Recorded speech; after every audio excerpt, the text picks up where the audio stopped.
सोच कर देखो, देश की राजधानी जहां पार्लियामेंट है, सुप्रीम कोर्ट है, वहीं 3 ऐसे पहाड़ खड़े हैं जो हिमालय नहीं है, बल्कि कचरे से बने हैं। दिल्ली के बीचों बीच 3 mountains of shame, Okhla, Bhalswa और गाजीपुर। और सवाल ये नहीं है कि ये बने कैसे, सवाल ये है कि क्या ये कभी खत्म भी होंगे। चलिए जानते हैं ये कचरे के पहाड़ बने कैसे। दिल्ली हर दिन पैदा करती है करीब 12,000 टन कचरा। उसमें से लगभग 8,000 टन किसी तरह प्रोसेस हो जाता है, लेकिन बाकी 4,000 टन रोज सीधे इन लैंडफिल्स पर चला जाता है। साल दर साल सरकारें बदलती रहीं, नारे बदलते रहे, लेकिन कचरा बस बढ़ता ही गया और देखते देखते ये लैंडफिल्स कचरे के पहाड़ बन गए। 3 पहाड़ और तीनों की जैसी कहानी दिल्ली में है। 3 बड़े लैंडफिल, ये ओखला, भलसवा और गाजीपुर। इन तीनों में अब तक करीब 168 लाख मीट्रिक टन पुराना कचरा जमा हो चुका है।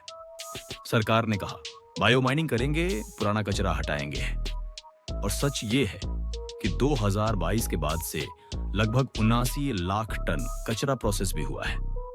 लेकिन दिक्कत यहां है, असली समस्या नया कचरा। पुराना कचरा हट रहा है, लेकिन नया कचरा रुक ही नहीं रहा। जुलाई 2022 से जनवरी 2026 तक करीब 93 लाख टन नया कचरा इन लैंडफिल्स में डाला गया। मतलब एक हाथ से साफ कर रहे हैं और दूसरे हाथ से फिर गंदा कर रहे हैं। इसीलिए सफाई की रफ्तार हमेशा पीछे रह जाती है। ये सफाई नहीं है, ये सिर्फ डैमेज कंट्रोल है। आज इन लैंडफिल्स पर भारी मशीनें लगी हैं, trommel machines, workers, compost units. कुल करीब 66 मशीनें तीनों साइट्स पर काम कर रही हैं। हर दिन लगभग 35,000 टन कचरा प्रोसेस किया जा रहा है।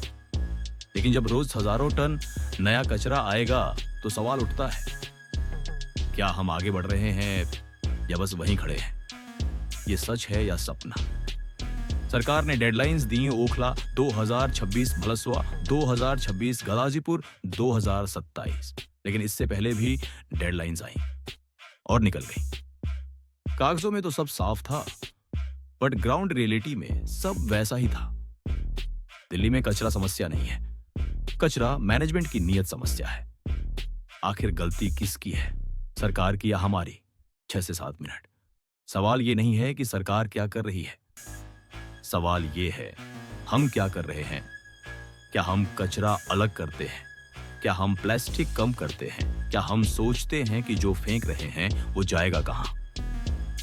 जब तक कचरा हमारे घर से बिना सोचे निकलता रहेगा, तब तक ये पहाड़ कभी नहीं टूटेंगे। अब बात करते हैं फ्यूचर की उम्मीद या इल्यूजन। अगर बायो माइनिंग तेज हुई, फ्रेश वेस्ट सही से डाइवर्ट हुआ और प्रोसेसिंग कैपेसिटी बढ़ी, तो हाँ, दिल्ली साफ हो सकती है। लेकिन अगर वही पुरानी आदतें रहीं तो 2027 के बाद नए डेडलाइंस आएंगी और कचरे के पहाड़ बस नाम बदल लेंगे। ये वीडियो सरकार को ब्लेम करने के लिए नहीं है, ये वीडियो हम सबको सवाल पूछने के लिए है, क्योंकि ये पहाड़ दिल्ली के नहीं, हमारी सोच के हैं। अब फैसला आपको करना है, आप सॉल्यूशन का हिस्सा बनेंगे या कचरे का। कमेंट में अपनी राय लिखो, और अगर सच जानना जरूरी लगता है तो वीडियो शेयर जरूर करें, चैनल को सब्सक्राइब जरूर करें। जय हिंद, जय भारत।